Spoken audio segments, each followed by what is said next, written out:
Good afternoon. A man hired to enforce the law was caught breaking it this weekend. Police arrested a sheriff's deputy for allegedly driving drunk, and what he had in his truck was also scary. News 13's Gabrielle Burkhardt is live in the Newsplex with the story.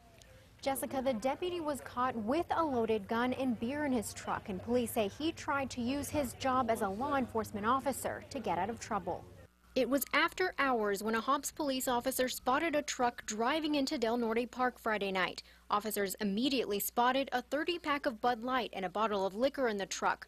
Court documents state the driver, 42-year-old Roberto Rangel, made it clear to officers who he was. And the officer suspected him of being intoxicated and asked him to perform the field sobriety test, and he refused.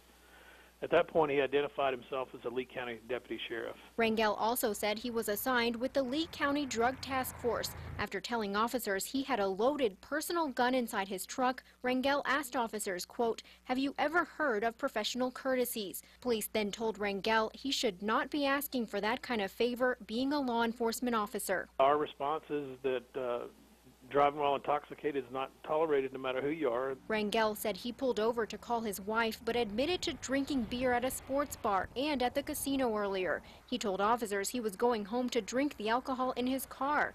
Rangel wanted his supervisors there before attempting any field sobriety tests. After the arrival of supervisors from the sheriff's office, he did agree and perform the sobriety test, and he failed them. Rangel refused to give a breath or blood sample, but that didn't stop police from arresting him for aggravated DWI and negligent use of a deadly weapon.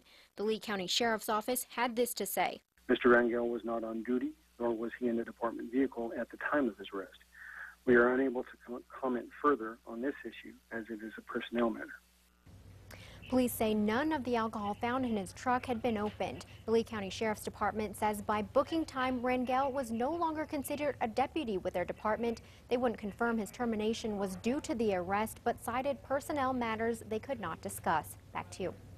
Okay, Gabrielle, the Sheriff's Department said Rangel was hired from outside the Lee County area within the past 2 years and that he was still on a probation period, which means he can be let go without cause.